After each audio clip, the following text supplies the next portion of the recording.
साहिब जी सभी पुण्य आत्माओं को रेखा दासी चैनल में सत साहिब आप देख रहे हैं जगत गुरु तत्वदर्शी संत रामपाल जी महाराज का अनमोल प्रवचन। सत साहिब जी, सत साहिब।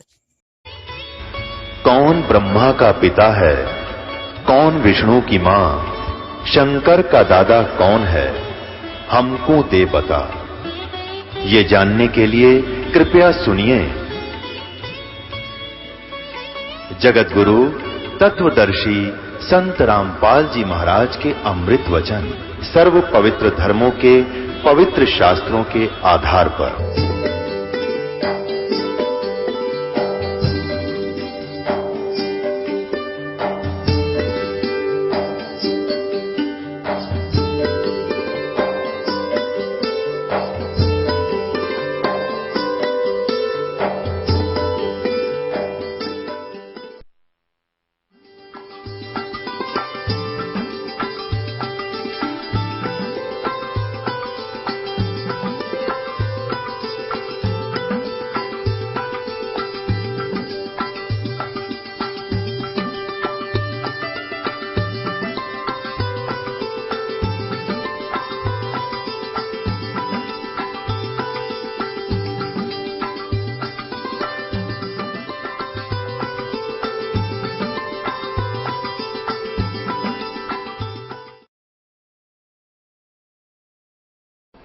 जैसे एक एसएचओ का मित्र था कोई ग्रामीण, और उसको कोई उसका पड़ोसी साथ के मकान वाला व्यक्ति तंग करता था।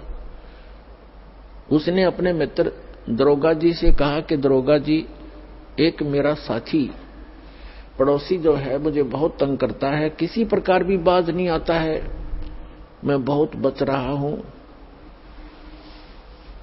एसएचओ ने कहा कि उसका मार लठ, माप देख लूंगा, फोड़ दे सर उसका जाके। अब उसने अपने मित्र एसएचओ का आदेश लेकर, आदेश का पालन करके अपने पड़ोसी के साथ झगड़ा ठान लिया और झगड़े में उसका लठ मार दिया कनपट्टी पे। लगते ही वो पड़ोसी उसका मर गया, मृत्यु को प्राप्त हो गया। अब उसको वही उसका मित्र अरेस्ट करके लाया, क्योंकि वो तो एक अधिकारी था, उसने बकवास कर दी मार लठ। और उस अधिकारी के आदेश का पालन करके उस व्यक्ति ने राजा का विधान तोड़ दिया। राजा का विधान है कि कोई किसी की हत्या करेगा उसको सजाए मौत होगी। जिसने अधिकारी की आज्ञा का पालन करके और राजा के विधान को तोड़ के एक व्यक्ति की मृत्यु कर दी, उसको सजाए मौत हुई, उसको फांसी लगी। तो पुण्यात्मा, उस अल्लाहु अकबर जो समर्थ परमात्मा है, वो उसका विधान असंख्य ब्रह्मांडों के ऊपर है, सभी ब्रह्मांडों के ऊपर, सभी इन देवों के ऊपर, सभी इन गॉड के ऊपर, भगवानों के ऊपर है, गॉड्स के ऊपर। ये इनकम्प्लीट गॉड्स जितने भी हैं भगवान है, इनके ऊपर उसका सबका विधान हर एक जैसा है।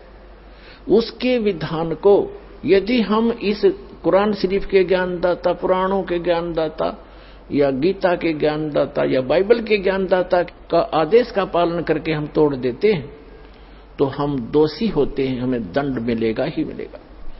तो इसलिए हमने उस पूर्ण परमात्मा के विधान को समझना पड़ेगा। उस परमात्मा का पूर्ण कंप्लीट स्पिरिचुअल नॉलेज वो स्वयं बताकर गए हैं और इस दास के पास उपलब्ध है। उसके अनुसार चलोगे तो आपका पूर्ण मोक्ष निश्चित है। अब जो प्रसंग चल रहा है, परमात्मा ने कहा है कि जो नर गोसत खात है, सूक्ष्म वेद में बताया परमात्मा ने आके, जो नर गोसत खात हैं उनको प्रत्यक्ष राक्षस जान, या में संशय है नहीं, चाहे हिंदू खाओ चाहे मुसलमान। अब परमात्मा हमें यह बताना चाहते हैं कि इस बुराई को चाहे कोई करो, हिंदू करो चाहे मुसलमान करो, दोनों ही अपराधी हैं, क्योंकि उस परमात्मा का आदेश नहीं है। फिर बताया कि मांस खावें सो ढेड सब, और मद पीवे सो नीच, मद माने मदिरा, शराब पीते वो नीच, और कुल की दुर्मति पर हरे, राम कहे सो ऊंच। मांस खावे जो सब, मांस खाते हैं वो ढेड सब, और मद पीवे सो नीच, चाहे कोई भी कर रहा हो इस कर्म को। और जो भक्ति करते हैं वो सब की दुर्मति हरण हो जाती है, वो सतमार्ग को ग्रहण करके अपना कल्याण कर लेते हैं। अब हम जो प्रसंग लेकर चले थे कि हमारी भक्ति कौन सी होनी चाहिए और कहां प्रमाणित है और किससे हमारा मोक्ष होगा, वो हमारा एक आज के सत्संग का मेन टॉपिक है। लेकिन उसके लिए भूमिका साथ साथ बनाई जाती है, मर्यादाएं भी बताई जाती हैं और ज्ञान भी साथ साथ बताया जाता है। अब जब प्रसंग चल रहा है कि जो वेदों के अंदर ज्ञान है वो गॉड गिवन ज्ञान है, श्रीमद् भगवत गीता के अंदर भी गॉड गिवन ज्ञान है, क्योंकि यदि 100 क्विंटल गेहूं के ढेर में और 10 ग्राम उसमें कोई अड़ंगा भी पड़ा हो तो उसकी वो अड़ंगा नहीं गिना जाता, वो गेहूं ही कहा जाता है। तो श्रीमद् भगवत गीता के अंदर इसने थोड़ा सा अड़ंगा डलाया है, बाकी श्रीमद् भगवत गीता जैसा जो ज्ञान है, यानी जिसको इन सीरीज कहते हैं, सिस्टेमेटिक तरीके से जो बताया गया है, निर्णायक तरीके से, उस तरह का ज्ञान वेदों में भी नहीं है। वेदों ज्ञान तो वेद में एज इट इज ही है, लेकिन उसमें बहुत विस्तार बना दिया गया है। और वेद, ये श्रीमद् भगवत गीता उन चारों वेदों का निष्कर्ष है, चारों वेदों का निष्कर्ष। और इसमें बड़े सिस्टेमेटिक तरीके से परमात्मा ने दया करी, इस काल से ही बुलवा दिया। नहीं तो पुण्यात्माओं कोई कहीं खड़ा हो, कोई नो का आगरा मैं डाकू हूं या मैं चोर हूं, इससे वो भी कवा दिया भगवान ने कि मैं काल हूं। घर में जाके 32वें श्लोक में अर्जुन से कहता, अर्जुन मैं काल हूं और सबको विध्वंस करने के लिए, सबका नाश करने के लिए अब प्रवृत्त हुआ हूं।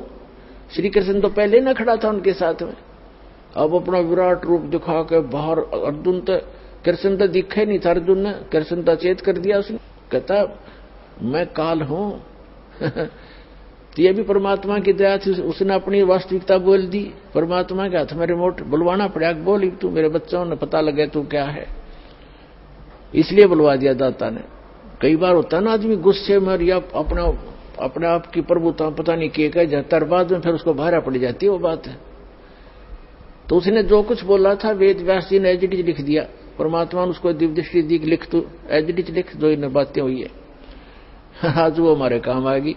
और आज तक ये 5500 वर्ष हो गया इन पवित्र श्रीमद् भगवत गीता, पवित्र वेद, पवित्र 18 पुराण कागज के ऊपर आयों को, लिखे हुओं को, हर ये हमारे धर्मगुरु इनको कख नहीं जान सके, क्योंकि इनके पास वो तत्व ज्ञान नहीं था, वो सृष्टि रचना का ज्ञान नहीं था, जो मास्टर की है अध्यात्म ज्ञान को समझने की मास्टर चाबी है, वो इस दास को दी भगवान ने, परमात्मा ने, जो मास्टर की है, जो सारे ताले खोल देगी, सब ज्ञान हटा देगी, वो दास के पास उपलब्ध है।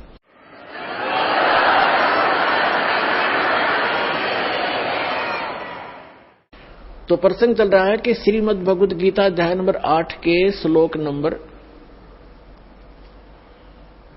1 में अर्जुन ने जो पूछा कि किम तत्ब्रह्म, जिसके विषय में आपने 7वें अध्याय के 29वें श्लोक में कहा है कि जो व्यक्ति जरा और मरण से, जरा माने वृद्ध अवस्था के कहर से और मृत्यु के इस जन्म मरण के इस दुख से बचने का प्रयत्न करते हैं, इसे मोक्ष छुटकारा पाने का प्रयत्न करते हैं, वे तत्ब्रह्म को जान चुके हैं और सारे अध्यात्म ज्ञान को और सभी कर्मों से परिचित है। तो अर्जुन ने पूछा कि फिर किम तत्ब्रह्म, वो तत्ब्रह्म क्या है, किम अध्यात्म किम कर्म पुरुषोत्तम। अब कृष्ण तो उनको, अर्जुन तो श्री कृष्ण जी को पुरुषोत्तम मान रहा था, अब वो तो कहता है 15वें अध्याय के 17वें श्लोक में कि पुरुषोत्तम तो कोई और ही है। तो यहां बताया है 8वें अध्याय के प्रथम मंत्र का उत्तर गीता ज्ञानदाता ने 8वें अध्याय के 3रे श्लोक में दिया है कि वो परम अक्षर ब्रह्म है। यानी गीता ज्ञानदाता से कोई और ब्रह्म है। ब्रह्म का अर्थ होता है मालिक, प्रभु, स्वामी, गॉड, भगवान। तो ये सरब्रह्म है। गीता ज्ञानदाता सरब्रह्म है। सरब्रह्म, क्षरब्रह्म के हम संत भाषा में क्षरब्रह्म, नासवान ब्रह्म, नासवान भगवान, नासवान स्वामी। इसको सरब्रह्म कहो तो सरपुरुष कहो, पुरुष माने भी प्रभु होता है। और ये 21 ब्रह्मांड का स्वामी है। गीता अध्याय नंबर 15 के श्लोक नंबर 1 से लेकर 4 में और 16 और 17 में, 15वें अध्याय के 16 और 17 में ये 3 कंप्लीट नॉलेज है। कितने प्रभु हैं मुख्य तौर पर, कितने स्वामी हैं मुख्य तौर पर। जैसे उल्टा लटका संसार रूपी वृक्ष है, उसके विषय में गीता में लिखा है कि नीचे 15वें अध्याय के प्रथम श्लोक में नीचे को, ऊपर को जड़ वाला और नीचे को तीनों गुण रूपी शाखा वाला उल्टा लटका हुआ संसार रूपी वृक्ष है। और तत्वदर्शी संत की पहचान भी बता दी कि जो इसके सभी छंद, सभी विभागों को, सभी टुकड़ों को भिन्न भिन्न बता देगा। जैसे संधि छेद कहते हैं ना, ऐसे जो भिन्न भिन्न करके बता देगा। स वेदविद, वो तत्वदर्शी संत है, वह वेद के तात्पर्य को जानने वाला है। तो परमेश्वर ने स्वयं आकर भूमिका की थी तत्वदर्शी संत की। तुम साहेब, तुम संत हो, तुम सतगुरु, तुम हंस, और गरीबदास आपके रूप बिन, तेरे रूप बिन और न दूजा अंश। उन्होंने स्वयं आकर बताया था कि अक्षर पुरुष एक पेड़ है, सरपुरुष वा की डार, और तीनों देवा शाखा है ये पात रूप संसार। लेकिन मूल वो खुद थे, इसलिए ऑप्शन छोड़ गए इस दास के लिए कि मेरा दास आएगा, वो मेरी महिमा बताएगा। बार बार ये कहे मैं भगवान हूं, मैं ऐसा हूं, तो कोई नहीं सुने, पत्थर मारे लोग। तो वो मूल जो है, वो जड़ है, वो पूर्ण परमात्मा स्वयं कबीर साहब है, अल्लाहू अकबर है, जो तीनों लोगों में प्रवेश करके सबका धारण पोषण करता है। तो गीता अध्याय नंबर 15 के श्लोक नंबर 1 से 4 का निष्कर्ष है कि ऊपर को जड़ और नीचे को तीनों गुण रूपी शाखा वाला उल्टा लटका हुआ संसार रूपी एक अविनाशी वृक्ष है। और जो व्यक्ति इसके सभी विभाग बता देगा वो तत्वदर्शी संत है। उसके पश्चात परमेश्वर के, जैसे अब हम इसमें 3 पुरुष बताना चाहते हैं, उसके पश्चात परमेश्वर के उस परम पद की खोज करनी चाहिए जहां जाने के बाद साधक फिर लौटकर कभी संसार में नहीं आता। और जिस परमात्मा ने सब ब्रह्मांडों की रचना की है, यानी संसार रूपी वृक्ष की प्रवृत्ति जिससे विस्तार को प्राप्त हुई है, अर्थात कहने का भाव है कि संसार रूपी वृक्ष को इसकी जिसने रचना की है उसकी भक्ति कर। गीता ज्ञानदाता कहता है मेरी भी ना कर, अगर तुझे मोक्ष चाहिए। फिर आगे बताता हूं। अब जो प्रसंग चल रहा है पहले उसको कंप्लीट करके फिर आगे चलेंगे। 15वें अध्याय के 16 और 17 में 3 पुरुष बताए, एक सरपुरुष, एक अक्षर पुरुष। ये दोनों और इनके अंतर्गत जितने प्राणी हैं ये सभी नासवान हैं, लेकिन आत्मा किसी की नहीं मरती। 15वें अध्याय के 17वें श्लोक में श्रीमद् भगवद गीता में तुरंत कहा है कि उत्तम पुरुष है तू अन्य। इन दोनों से, सरपुरुष और अक्षर पुरुष से उत्तम पुरुष यानी पुरुषोत्तम सच्चा भगवान तो कोई और है। सच्चा भगवान, उत्तम पुरुष, श्रेष्ठ प्रभु तो कोई और है जिसको परमात्मा कहा जाता है। और वही तीनों लोकों में प्रवेश करके सबका धारण पोषण करता है। यानी संसार रूप, जैसे वृक्ष को मूल से, जड़ से ही सारा आहार होता है, पोषण होता है, यही उसका क्लियर किया है कि जो तीनों लोकों में प्रवेश करके सबका धारण पोषण करता है वो अवैश्वर है, वो अविनाशी, वास्तव में अविनाशी वो परमात्मा है। अब हम आते हैं गीता अध्याय नंबर 8 के श्लोक नंबर, अब 3 से आगे चलते हैं। तो यहां गीता अध्याय नंबर 8 के श्लोक नंबर 1 का उत्तर गीता अध्याय नंबर 8 के श्लोक नंबर 3 में गीता ज्ञानदाता ने कहा कि वो परम अक्षर ब्रह्म है। तो 3 पुरुष हैं ये, एक सरपुरुष ये स्वयं है, अक्षर पुरुष ये सरपुरुष ये खुद है, इसको सरब्रह्म भी कहते हैं, इसको काल ज्योत स्वरूपी निरंजन भी कहते हैं। ये केवल 21 ब्रह्मांड का स्वामी है, इतना ही प्रभु है, इतना ही मालिक है, इतना ही ब्रह्म है। इसको सरब्रह्म कहो तो सरपुरुष कहो। फिर दूसरे नंबर का अक्षर पुरुष है, अक्षर ब्रह्म कहो, अक्षर पुरुष कहो, उसको पर ब्रह्म कहो, यानी ब्रह्म से नेक्स्ट जो है वो 7 संघ ब्रह्मांड का स्वामी है। नील पद्म शंख, ये 7 संघ ब्रह्मांड का स्वामी है। इतना प्रभु है, ये भी नासवान है और सरपुरुष भी, ये तो सीधा ही नासवान है। उसके पश्चात गीता अध्याय नंबर 15 के श्लोक नंबर 17 में कहा कि उत्तम पुरुष तू अन्य, वो परम अक्षर ब्रह्म है। तो गीता अध्याय नंबर 8 के श्लोक नंबर 3 में उस गीता अध्याय नंबर 15 के श्लोक नंबर 17 वाले उत्तम पुरुष तू अन्य का यहां जिक्र है, वो परम अक्षर ब्रह्म है। तो 3 पुरुष हो गए, सरपुरुष, अक्षर पुरुष, परम अक्षर पुरुष। सरब्रह्म कहो, सरपुरुष कहो, अक्षर ब्रह्म कहो, अक्षर पुरुष कहो, परब्रह्म कहो, और परम अक्षर ब्रह्म कहो, परम अक्षर पुरुष कहो, या उसको सत्य पुरुष कहो, उसको कंप्लीट गॉड कहो, पूर्ण परमात्मा कहो, वो तीसरे नंबर का है। फिर जैसे कहा कि ऊपर को जड़ और नीचे को तीनों गुण रूपी शाखा है। परमात्मा ने क्या बताया है उस सूक्ष्म वेद में, अक्षर पुरुष एक पेड़ है और सरपुरुष वाकी डार, और तीनों देवा शाखा है भाई पाते रूप संसार। ये तीनों देवा, तीनों गुण, रजगुण ब्रह्मा, सतगुण विष्णु, तमगुण शिव जी, ये शाखाएं हैं, और आप तो आगे पात रूप में हो।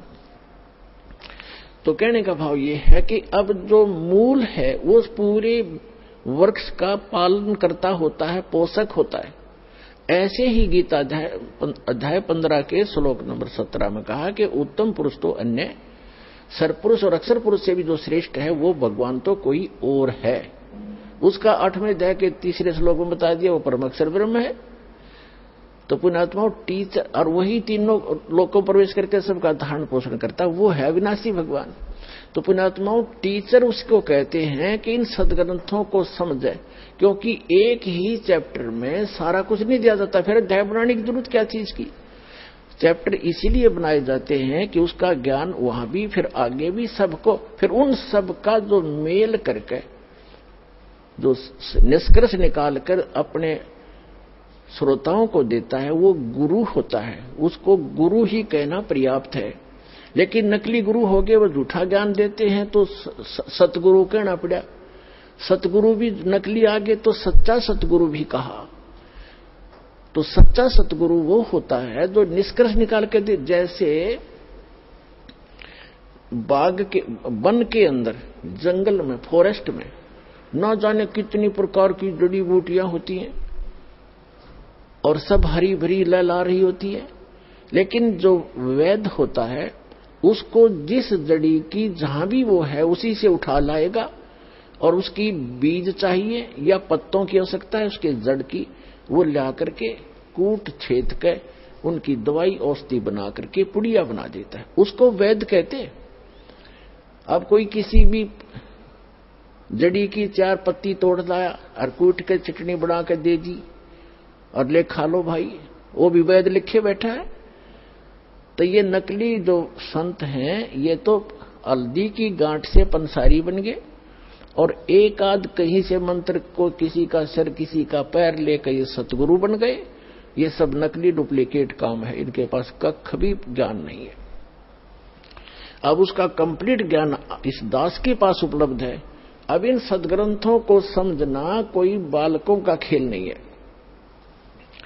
जब तक हमारे पास सृष्टि रचना का ज्ञान नहीं होगा तब तक कोई भी इन सदग्रंथों को किसी प्रकार भी नहीं समझ सकता। यही कारण रहा कि आज तक ना वेद समझ में आए, ना गीता का ज्ञान हुआ, और पुराणों का तो ज्ञान होना ही कहां था, क्योंकि वो तो बगैर सिर पैर का ज्ञान है। बगैर सिर पैर का तात्पर्य ये है कि उसमें जैसे श्री ब्रह्मा जी ने ज्ञान दिया,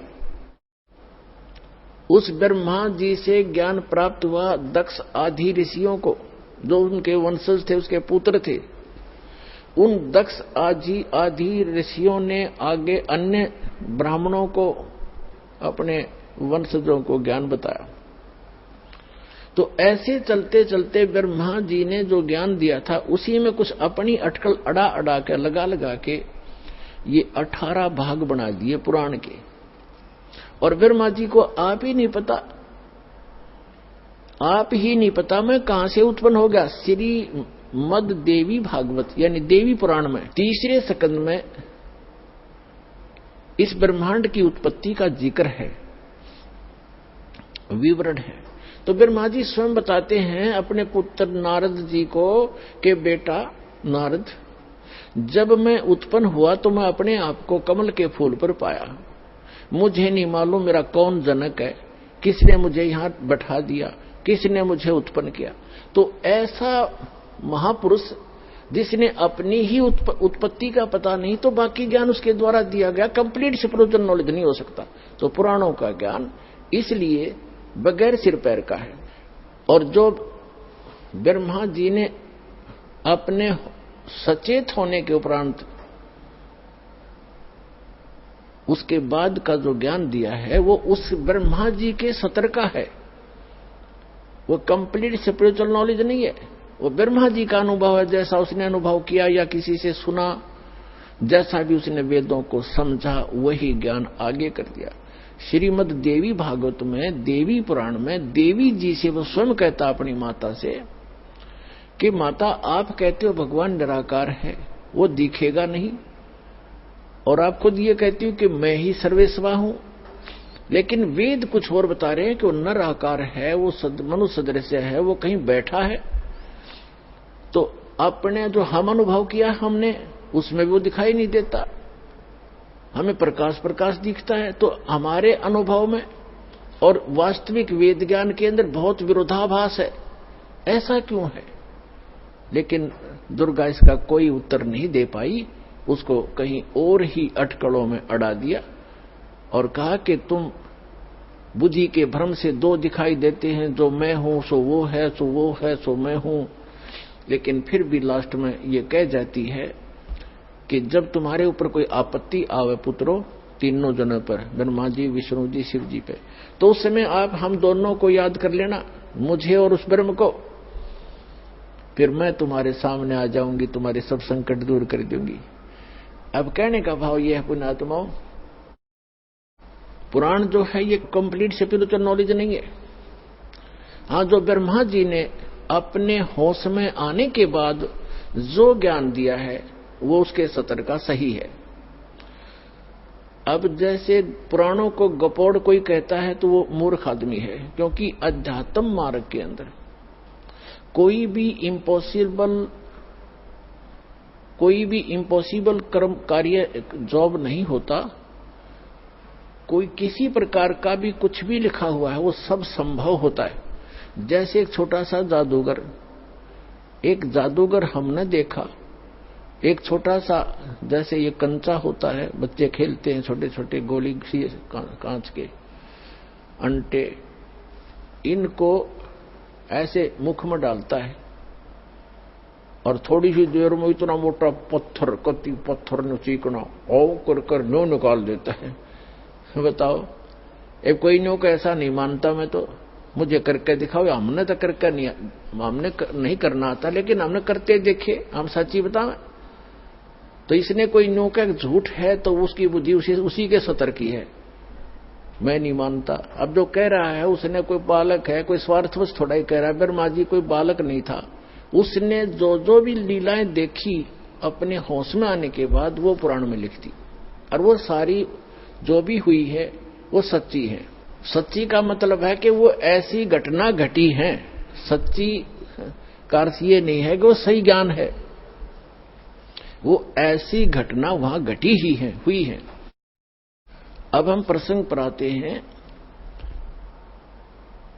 कि हमारे को ऐसा शरीर मिला है आप सभी को, इसमें कार्य करते करते अपना निर्वाह भी करना पड़ेगा आपने, और निर्वाह करते करते भगवान की भूल नहीं पड़नी चाहिए। इसमें सूक्ष्म वेद में भी और सभी इन पुस्तकों में से भी जो होली बुक्स हैं, जहां तक गॉड गिवन स्पिरिचुअल नॉलेज है, उनमें सभी में एक जैसा ही प्रावधान बताया है। जैसे अब ये तीन पुरुष स्पष्ट हो गए, तीन पुरुष, एक सरपुरुष, एक अक्षर पुरुष, एक परम अक्षर पुरुष। दूसरे शब्दों में एक सरब्रह्म, एक अक्षर ब्रह्म, एक परम अक्षर ब्रह्म। और तीसरे शब्दों में यह समझ लो कि ब्रह्म, सरपुरुष को केवल ब्रह्म भी कहते हैं, और परब्रह्म यानी से नेक्स्ट भगवान, और एक परम अक्षर ब्रह्म यानी परम अक्षर, परम अविनाशी ब्रह्म यानी परमात्मा। अब यहां ये ब्रह्म ही कैसे वेल नोन हो गया, क्यों सुप्रसिद्ध हो गया? ब्रह्म सभी कहते हैं ब्रह्म भगवान है, ब्रह्म ही सब कुछ है, ऐसा क्यों हो गया? क्योंकि ऋषि में है, ऋषियों ने केवल ब्रह्म तक का ही ज्ञान रहा, ओम नाम का जाप करते रहे, और इन्होंने न पूर्ण ब्रह्म का ध्यान रहा कि इसमें पूर्ण ब्रह्म भी लिखा है, कंप्लीट पूर्ण परमात्मा भी लिखा है, पूर्ण पुरुष भी लिखा है, परम अक्षर ब्रह्म भी लिखा है। तो इनकी बुद्धि वहां काम नहीं कर पाई, इन्होंने ब्रह्म को ही परब्रह्म, इसी को परम अक्षर ब्रह्म, इसी को सब कुछ मान लिया। तो ये थी उस तत्वदर्शी संत के ज्ञान के अभाव की बातें। तत्वदर्शी कहते हैं गुरु बिन काहु न पाया ज्ञान, जो थोथा भूषड़ मूड किसाना। गुरु बिन वेद पढ़े जो प्राणी, समझे न सार रहे अज्ञानी। गुरु के बिना वेदों को पढ़ने वाला भी अज्ञानी रहता है। गुरु बिन काहु न पाया ज्ञान, जो थोथा भूषड़े मूड किसाना। मूड ही किसान पराली के ऊपर लठ मारेगा धान प्राप्ति के लिए, धान तो धड़ी निकाल लेगा तो पराल पड़ी है। तो पराल को कूटने वाला, पराली को जो कूट रहा है वो मूर्ख है, या तो नशा कर रखा है, कति बोली बूझ है। तो परमात्मा बताते हैं कि गुरु बिन काहु न पाया ज्ञाना, अर्जो थोथा भूषड़े मूड किसाना। तो अभी तक पूर्ण ज्ञान न होने से इस दास, बोले तो परमात्मा स्वयं आए, उन्होंने अपने उन प्यारी आत्माओं को ज्ञान दिया, जैसा कि उसका विधान है वो ऐसा करता ही करता है। और दास के जो नॉलेज में कलयुग के अंदर जिनको परमात्मा अपने विधान अनुसार मिले हैं, आदरणीय धर्मदास साहिब जी, आदरणीय अमरुकदास साहिब जी, आदरणीय नानक साहिब जी जो सिख धर्म के प्रवर्तक माने जाते हैं, आदरणीय दादू साहिब जी, आदरणीय गरीबदास साहिब जी गांव छुड़ानी जिला ददर हरियाणा वाले, आदरणीय गीसा दास साहिब जी गांव खेखड़ा जिला मेरठ उत्तर प्रदेश वाले, और आदरणीय रामानंद जी महाराज जी स्वामी जी काशी वाले, इन महापुरुषों को परमात्मा मिले और इस दास को मिले।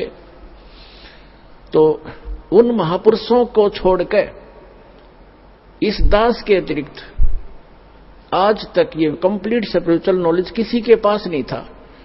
और इसलिए कहा है कि सतगुरु, गुरु बिन काहु न पाया ज्ञान। अब वो महापुरुष गुरु थे और सही ज्ञान बताकर गए हैं, लेकिन उस समय हम समझने के सत्र में नहीं थे, हम शिक्षित नहीं थे हमारे पूर्वज, जिस कारण से बिजली गिरी रही। उन महापुरुषों को जो लाल लिए फिरे थे उनको तो हमने रिजेक्ट कर दिया। इन कौड़ी वाले जो कौड़ी लिए फिरते थे उनको खरीद खरीद कर घर भर लिया कि हम धनी बन जाएंगे, हम वहीं के वहीं खड़े हैं।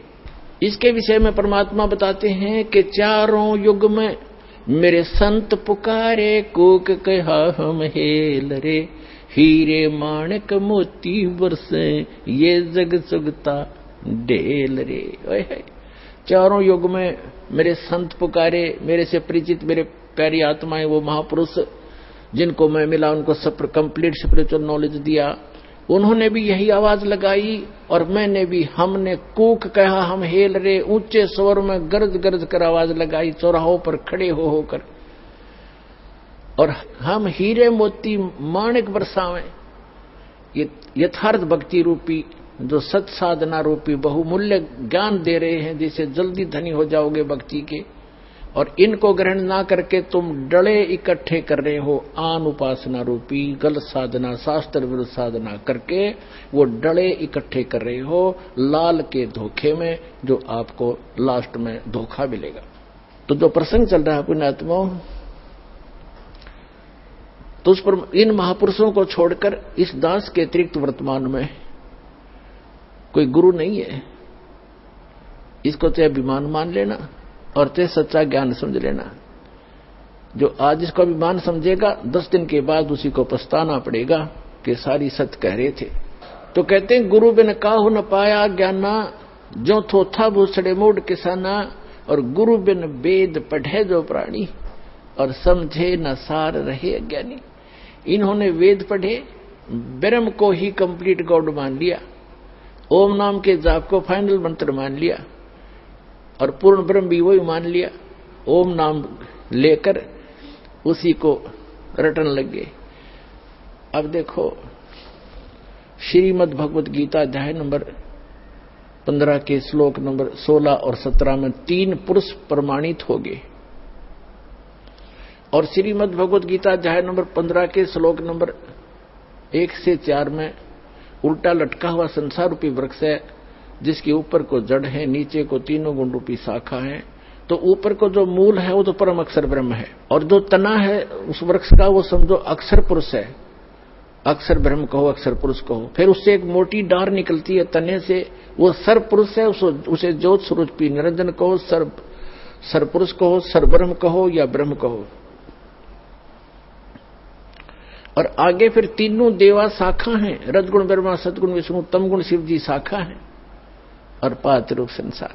तो ये 3 जो ब्रह्मा विष्णु महेश हैं, ये तो शाखा है उस डार की, ये इस सरब्रह्म के पुत्र हैं। रजगुण ब्रह्मा, सतगुण विष्णु, तमगुण शिव जी, ये सरब्रह्म के पुत्र हैं। और श्री ब्रह्मा विष्णु महेश जी की दुर्गा जो इनकी माता है, जो सरपुरुष की पत्नी है।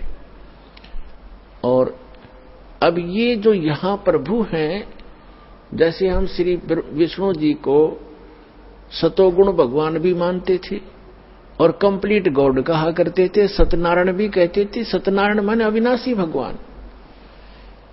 और श्रीमद् देवी भागवत में यानी देवी पुराण के 3रे स्कंद में गीता प्रेस गोरखपुर से प्रकाशित 3रा स्कंद सचित्र मोटा टाइप के 123 पृष्ठ पर लिखा है। तीनों स्वयं स्वीकार करते हैं। विष्णु जी कह रहे हैं कि तुम शुद्ध स्वरूपा हो। विष्णु जी अपनी माता दुर्गा की स्तुति करते हुए कह रहे हैं कि तुम शुद्ध स्वरूपा हो, ये सारा संसार तुम्हीं से उद्भासित हो रहा है। मैं यानी विष्णु, ब्रह्मा जी और शंकर, ये आपकी कृपा से ही हम उपस्थित है, विद्यमान है। और हमारा तो आविर्भाव माने जन्म और तिरोभाव में मृत्यु होता है। हमारा तो जन्म और मृत्यु होता है, हम अविनाशी नहीं है। तो ये परमात्मा की कृपा से पुण्यात्माओं, ये स्पिरिचुअल नॉलेज जो है अब निखर रहा है, अब ये निर्णायक मोड़ पर आ चुका है।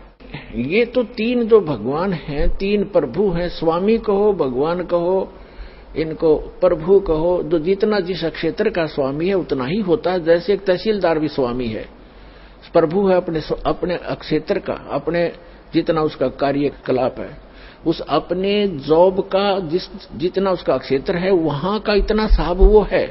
और फिर जो एसडीएम भी अपने सत्र का जो उसका कार्य क्षेत्र है, उस सत्र का उतना ही साहब है, उतना ही स्वामी है। और डिप्टी कमिश्नर, डीसी जिसको कहते हैं, अन्य राज्यों में उसको कलेक्टर कहते हैं, डिप्टी कलेक्टर कहते हैं।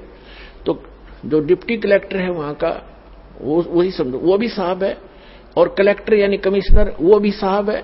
वो उसका जितना क्षेत्र है एक डिस्ट्रिक्ट के अंदर, वो डिस्ट्रिक्ट के अंदर ही वो एक साहब है। फिर एक मंत्री साहब है, कमिश्नर साहब है, फिर एक मंत्री साहब है। वो अपने विभाग का ही मालिक है, भले ही पूरे राज्य में है लेकिन उसका एक विभाग है, उतना ही मालिक है। वो अन्य विभाग में इंटरफेरेंस नहीं कर सकता, ना उसकी कोई चलेगी ना साइन चलेंगे उनके कागजातों पर। तो इसी प्रकार फिर मुख्यमंत्री है, वो केवल एक स्टेट प्रांत का ही मालिक है, स्वामी है, साहब है। और फिर एक प्रधानमंत्री है, वो एक टुकड़े का, एक क्षेत्र का, यानी उस जिसकी ये डिवीजन बताई है उन सब का एक साहब है प्रधानमंत्री। तो पूरे राष्ट्र का एक कुल मालिक है वो राष्ट्रपति और प्रधानमंत्री। राष्ट्रपति तो कुल मालिक है, प्रधानमंत्री भी एक ही होता है, वो भी उस राष्ट्रपति का ही प्रतिनिधि होता है।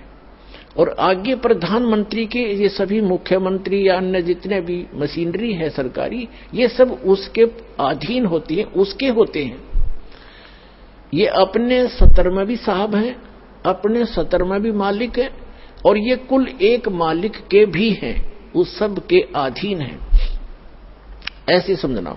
तो कुल का जो मालिक है वो परम अक्षर ब्रह्म है, वो अल्लाह अकबर है, वो गॉड कबीर है, अल्लाह कबीर है। वो परम अक्षर ब्रह्म है। और वही काशी में आया था, 120 वर्ष रहे, सतलोक से चलकर आए थे। लहर तारा नामक एक सरोवर के अंदर विकसित कमल के फूल के ऊपर परमात्मा आकर शिशु रूप धारण करके विराजमान हुए थे। उनके प्रत्यक्ष दृष्टा एक अष्टानंद नाम के ऋषि हैं। उसी सरोवर पर उसी दिन प्रतिदिन की तरह वो वहां अपना अभ्यास कर रहे थे, भक्ति कर रहे थे। ऊपर से एक प्रकाश का गोला सा आया। अष्टानंद ऋषि ने देखा, उस देखते उसकी आंखें चरम दृष्टि सहन नहीं कर सकी और आंखें बंद हो गई। इतना तेज प्रकाश ऊपर से आ रहा था, स्पीड से, बिजली जैसी गति से। वेद भी बताते हैं कि आप विद्युत जैसी गति से गतिशील हो करके अपने मुख्य स्थान से हमारे यहां आते हो। आंखें उसकी बंद होगी, अष्टानंद जी की, उस तेज प्रकाश को देखकर सहन नहीं कर सके। आंखें बंद हुई तो क्या देखा, जैसे हम सूर्य की तरफ देख लेते हैं गलती से, तो हम हमारी चरम दृष्टि उसको सहन नहीं करती, तुरंत बंद करते हैं या दूसरी साइड में नीचे करते हैं। तो हम क्या देखते हैं कि प्रकाश रहित आकार सूर्य का हमारे सामने होता है। इसी प्रकार जब अष्टानंद जी की आंखें बंद हुई तो उसने प्रकाश रहित जो रूप देखा वो एक बालक का था। जब उसने दोबारा आंखें खोली तो क्या देखा कि वही प्रकाश आकर के लहर तारा नामक सरोवर के ऊपर कमल के फूल पर, कमल का फूल नहीं देखा उसने, सरोवर के अंदर एक कोने में जाके सिमट गया। ब्रह्म मुहूर्त की बात है, सुबह सुबह ब्रह्म मुहूर्त होता है सूर्य उदय होने से लगभग 1.5 घंटा पूर्व। तो उसने जाकर के अपने अष्टानंद ऋषि जी ने अपने पूज्य गुरुवर स्वामी रामानंद जी काशी वाले से पूछा कि ऐसे ऐसे मैंने एक प्रकाश आता देखा, मेरी आंखें सहन नहीं कर सकी गुरुदेव, और जो ही मेरी आंखें बंद हुई तो मुझे एक बालक रूप दिखाई दिया, नवजात शिशु जैसा, और दोबारा आंखें खोली तो प्रकाश एक सरोवर में समा गया। अब जैसा भी उस स्वामी रामानंद जी को अध्यात्म ज्ञान था, उस आधार से उसको पता था कि जितने भी हमारे भगवान आते वो किन को भगवान मानते थे, इन अवतारों को, श्री राम, श्री कृष्ण, श्री परशुराम और आदि को। तो उसने कहा कि बेटा ये लक्षण एक ऊपर के लोकों से कोई महापुरुष आते हैं उनके लक्षण हैं, और यहाँ किसी माँ के यहाँ जन्म लेंगे, गर्भ में धारण जाएंगे और वहां से जन्म लेकर यहाँ कोई लीला करने आते हैं, तो ऊपर के लोकों से जब शक्तियां आती हैं उनको ऐसा ही तारा सा टूटा करता है, वो ऐसे ही आते हैं। तो जैसा उसको ज्ञान था, अध्यात्म ज्ञान स्वामी रामानंद जी को परमात्मा के मिलने से पहले, वो अपने शिष्य की शंका का समाधान कर दिया, वो संतुष्ट हुआ। तो कहने का भाव जो प्रसंग आप वहीं आते हैं कि वो परमात्मा स्वयं ही सतलोक से चलकर आते हैं या शिशु रूप धारण करके अपना आते हैं, और फिर लीला में तरीके से बड़े होते हैं, छोटी ही आयु में बड़े बड़े विद्वानों के छक्के छुड़ा देते हैं। तो वो परमात्मा स्वयं आकर के ये ज्ञान देते हैं।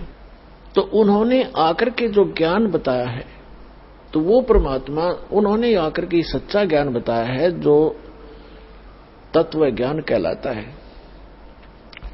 अब जो प्रसंग चल रहा है कि तीन तो ये प्रभु हो गए, सरपुरुष, अक्षर पुरुष और परम अक्षर पुरुष, सरब्रह्म, अक्षर ब्रह्म और परम अक्षर ब्रह्म, इनकी सबकी सतीथि होगी। जैसे पूरे एक ब्रह्मांड के अंदर ये 3 लोक हैं, पृथ्वी लोक, पाताल लोक और ऊपर स्वर्ग और नरक इकट्ठा ही, उसको स्वर्गलोक ही कहते हैं। इन 3 लोकों के ऊपर ये तीनों प्रभु, रजगुण ब्रह्मा, सतगुण विष्णु, तमगुण शिव जी, ये समझ लो एक विभागीय मंत्री है, और तीनों लोकों पर ही इनका एक एक विभाग पर अधिपत्य है। ये इतने प्रभु हैं, इतने स्वामी हैं। और जो इनका पिता है, जो सरब्रह्म है, ये ऐसे ऐसे 21 ब्रह्मांडों का स्वामी है। एक ब्रह्मांड के अंदर ये स्वयं मुख्यमंत्री का रोल करता है, ये समझ लो। और अक्षर पुरुष जो है उसके अलग से 7 संघ ब्रह्मांड है, वो भी ऐसे ही प्रत्येक ब्रह्मांड में स्वयं ही मुख्यमंत्री का रोल करता है और वहां की व्यवस्था वो ऐसे ही करता है। वहां के ब्रह्मा विष्णु महेश अलग होते हैं और जो परम अक्षर ब्रह्म है वो कुल मालिक स्वयं ही है। उसके असंख्य ब्रह्मांड है, असंख्य, जिनके अंदर 7 संख्य ब्रह्मांड अक्षर पुरुष के भी इंक्लूड है और 21 ब्रह्मांड ये सर पुरुष के भी इंक्लूड। इन सब के ऊपर कुल का मालिक है वो। ये अपने सत्र के भी मालिक हैं प्रत्येक, जैसे ब्रह्मा जी रजोगुण विभाग के तीनों लोकों में मालिक है। जैसे एक मंत्री होता है स्टेट के अंदर, जैसे हमारे सेंटर के मंत्री समझ लो, सेंटर का जो गृह मंत्री है वो भारतवर्ष के सभी राज्यों के ऊपर उसका आधिपत्य है, लेकिन एक विभाग का वित्त मंत्री है सेंटर का, केंद्र का, तो वो सभी राज्यों के ऊपर मंत्री आधिपत्य है उसका, लेकिन अपने वित्त विभाग का। ऐसे ही अन्य की स्थिति समझे। अब हम आते हैं कि जो इन ब्रह्मा जी की पूजा कोई करते ही नहीं, ये तो इन रिजेक्ट करवा रखा हमारे धर्म गुरुओं ने। लेकिन ये भी हमारी गलती रही है, क्योंकि जैसे गृह मंत्री है अपने यहाँ का, जैसे स्टेट का, तो गृह मंत्री के जो बेनिफिशियल काम है, जो लाभ देने वाले कार्य हैं, वो जनता को गृह मंत्री से अधिक मिलते हैं। इसलिए गृह एक सैर सपाटा मंत्री हो, जैसे ये पर्यटक मंत्री कहते हैं, पर्यटक मंत्री पार्काम घूमे जाओ, उसका कोई विशेष लेन देन है नहीं। और गृह मंत्री के पास तो बहुत कुछ जनता को सहायता देने, सुविधा देने का अधिकार होता है। इसलिए गृह मंत्री को उत्तम मान लिया, लेकिन इनकी पावर एक जैसी है मंत्रियों की, एक ही जैसी इनकी क्वालिफिकेशन होती है, एमएलए से ही बनते हैं, ऐसा समझो। तो ब्रह्मा जी को ना मानना ये भी हमारी बुद्धि कमजोर ही समझो। अब कभी उससे भी तो काम पड़ सकता है, ऐसा जरूरी नहीं कि उसके सत्र का कोई काम ही नहीं आएगा, उससे विरोध नहीं, आदरणीय सभी होते, ऐसे समझ कर चलो। ये स्पिरिचुअल, कंप्लीट स्पिरिचुअल नॉलेज यानी संपूर्ण अध्यात्म मार्गदास आपके रूबरू कर रहा है। कई बार समझोगे, सीडी ले जाना, बार बार सुनना, क्योंकि बच्चा कोई एक महीने में ही बीए, एमए, एमएससी नहीं कर लेता, समय बहुत लगता है। फिर करने के बाद देखना उंगलियों पर हो जाता है उसके सारा सिलेबस, ऐसे ही आपके हो जाएगा। अब हम आते हैं, आज का जो प्रसंग है कि हमारे सदग्रंथों में जो साधना लिखी है वो हमारी यथार्थ साधना है, शास्त्र अनुकूल साधना है। श्रीमद् भगवत गीता अध्याय नंबर 16 के श्लोक नंबर 23-24 में कहा कि शास्त्र विधि को त्याग कर जो मनमाना आचरण करते हैं उनको ना सुख होता है, ना कोई गति होती है, ना उनको कोई सिद्धि प्राप्त होती है, ना उनको परम गति होती है, यूजलेस है। इसलिए 24वें श्लोक में कहा 16वें अध्याय के कि इससे तेरे लिए अर्जुन कर्तव्य और अकर्तव्य की अवस्था में कौन से आध्यात्मिक कर्म करने चाहिए, कौन से ना करने चाहिए, उनके विषय में शास्त्र ही प्रमाण है, अन्य किसी की दंत कथा पर विश्वास मत करना। इसी से हो गया कि शास्त्र विधि को त्याग कर जो सदग्रंथों में, शास्त्रों में प्रमाणित जो साधना है उसके विपरीत जो साधना कर रहे हैं वो यूजलेस है। हमारे सदग्रंथों में कौन सी साधनाएं हैं? जैसे दास ने बताया कि यजुर्वेद अध्याय नंबर 40 के मंत्र नंबर 15 में वेद ज्ञान दाता ब्रह्म है, इसने अपने सत्र का ज्ञान बताया है कि ओम है मेरा मंत्र। उसमें बताया है कि वायु अनिलम अथिदम बसवांतम शरीरम, ओम करतो समर किलवे समर करतुम समर। ओम नाम का जाप काम करते करते सेवन करो और विशेष कसक के साथ सेवन करो। मनुष्य जीवन का मूल कर्तव्य जान के सेवन करो। यानी कोई भी जो सेवन करते हो मनुष्य जीवन का प्रथम कर्तव्य मानो कि ये पहला कर्तव्य है। और परमात्मा के भक्ति के साथ साथ हम अपने जो निर्वाह के कर्म भी करेंगे तो भगवान के की शक्ति से वो भी बहुत अच्छे लाभ वाले बनेंगे। जो व्यक्ति दुखी हो जाता है तो भगवान के लिए ही चलता है, किस लिए कि भगवान मुझे सुख देगा, मेरे बिगड़े काम बनावेगा। तो हम पहले ही भगवान की भक्ति शुरू कर दें तो बिगड़े काम तो साथ बनते रहेंगे। यजुर्वेद के अंदर 40 अध्याय हैं, 40 चैप्टर हैं, और उसके अंदर अंतिम अध्याय में निष्कर्ष होता पूरे ग्रंथ का। उसमें 40वें अध्याय के 10 से लेकर 13 में ये वेद ज्ञानदाता कहता है कि कोई तो परमात्मा को संभवात कहता है। संभवात माने जन्म लेकर आता, जैसे श्री राम श्री कृष्ण रूप में अवतार धारण करता है, और कुछ समझते हैं वो असंभवात, वो जन्म लेता ही नहीं, अर्थात अजन्मा है। तो कहते हैं वो परमात्मा कैसा है उसके विषय में तत्वदर्शी संत जो ज्ञान बताते हैं उनसे सुनो। और कोई तो किसी ने एक अक्षर ज्ञान हो गया, विद्या आ गई थोड़ी सी, उसको विद्वान मान लिया। जिसको अक्षर ज्ञान नहीं उसको तुम अविद्वान कह देते हो। विद्वान और अविद्वान की परिभाषा भी तत्वदर्शी संत बताओगे, उनसे सुनो। अब जैसे हमारे परमात्मा आए थे, सिंपल लैंग्वेज बोला करते थे जिसको आम नागरिक समझ सकता है, उस भाषा में बोलने से वो समझ सकते थे। लेकिन हमारे धर्मगुरु जो ब्राह्मण थे, ऋषि मंडलेश्वर थे, आचार्य शंकराचार्य थे, ये सभी संस्कृत भाषा अवश्य जानते थे, संस्कृत के विद्वान थे, अक्षर ज्ञान था, लेकिन ये अध्यात्म ज्ञान के विद्वान नहीं थे। इन्होंने परमात्मा को ये कहकर हमसे दूर कर दिया कि ये वेद नहीं पढ़ा, इसको संस्कृत नहीं आती कबीर साहब को, ये दुल्हा धान क्या जाने भगवान के सदग्रंथों के बारे में, ये झूठ बोलता है। तो वो बात हमारे घर कर गई कि कबीर साहब एक अशिक्षित है और धानक जुलाहे जाति में ये प्रगट है, और उसमें केवल ब्राह्मण वर्ग ही संस्कृत पढ़ने का अधिकारी था, और दूसरे अन्य वर्ग वालों को वो शिष्य भी नहीं बनाते थे। जंतर मंत्र झाड़े झूड़े तो सब कला दिया करते, लेकिन शिष्य नहीं बनाते थे, अक्षर ज्ञान भी नहीं कराते थे। तो कहने का भाव ये है कि वेद बताते हैं 40वें अध्याय का 10 से लेकर 13 तक यही निर्णय दिया है कि कोई तो अक्षर ज्ञान हो गया उसको विद्वान मान लिया। जैसे किसी ने संस्कृत आती है, वो संस्कृत में विद्वान है, उसको अंग्रेजी नहीं आती, इंग्लिश, तो वहां फेल हो गया। पंजाबी ना आती, वहां फेल हो गया।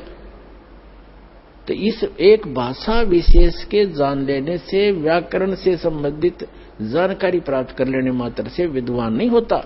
विद्वान वो होता है जातम मार्ग के अंदर जिसको कंप्लीट रियल स्पिरिचुअल नॉलेज हो, संपूर्ण सच्चा ज्ञान, अध्यात्म ज्ञान हो, वो है विद्वान। तो ये बताया कि फिर 40वें अध्याय का जो 15वें श्लोक में तो उसने अपने स्थिति बता दी कि मेरी भक्ति जो है वो ओम नाम की। फिर 40वें अध्याय के 17वां श्लोक अंतिम श्लोक है वेद यजुर्वेद का और 40वें अध्याय का, उसमें स्पष्ट कर दिया है कि पूर्ण परमात्मा जो परम अक्षर ब्रह्म है वो तो ऊपर है, वो प्रोक्ष है, ऊपर तेजो में लोक में, और मैं ब्रह्म हूं, मैं अहम ब्रह्म खम, अहम खम ब्रह्म ओम, मेरा ओम नाम है, और मैं ऊपर ब्रह्मलोक रूपी दिव्य आकाश में रहता हूं और मेरा ओम नाम है। अब यहां से अब आगे आज का सत्संग अब शुरू होगा, जो दास कर रहा, जो निष्कर्ष निकालना चाह रहा था। अब वेदों में पूर्ण परमात्मा भी तो लिखा, उसका मंत्र भी फिर अन्य है, उसने तो अपना मंत्र बता दिया कि मैं ब्रह्म हूं, मेरा ओम नाम है, दैट्स ऑल। और देवी भागवत के अंदर, देवी पुराण के अंदर हिमालय को ज्ञान देते हुए 7वें स्कंध में देवी जी कहती है, हिमालय राजा को ज्ञान दे रही है 562 पृष्ठ पर, सचेतन मोटा टाइप, गीता प्रेस गोरखपुर से प्रकाशित में 562 और 563 पर निष्कर्ष निकाल दिया कि हे राजा,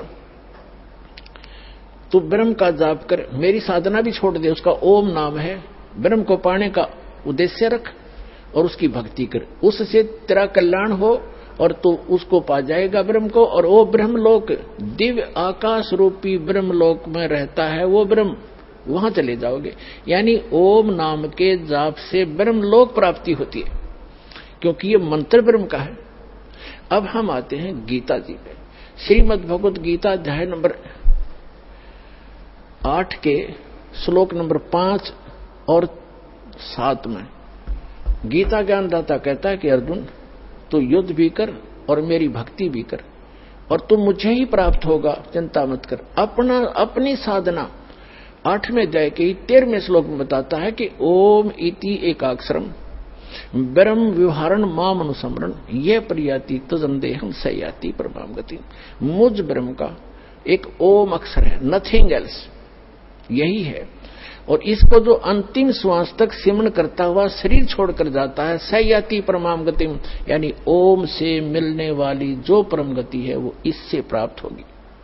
ओम से मिलने वाली परम गति क्या है? ब्रह्मलोक मिलेगा। गीता अध्याय नंबर 8 के श्लोक नंबर 16 में लिखा कि अर्जुन, ब्रह्मलोक पर्यंत सभी लोग पुनरावर्ती में हैं, यानी ब्रह्मलोक में भी जो चले गए साधक वो भी पुनर्जन्म लेंगे, पृथ्वी पर लौट कर आएंगे, अपनी भक्ति कमाई को वहां खर्च करके पुनः जन्म होगा, पृथ्वी पर आएंगे। तो ये है इसकी परम गति ओम नाम के जाप की, यानी ब्रह्म की साधना से।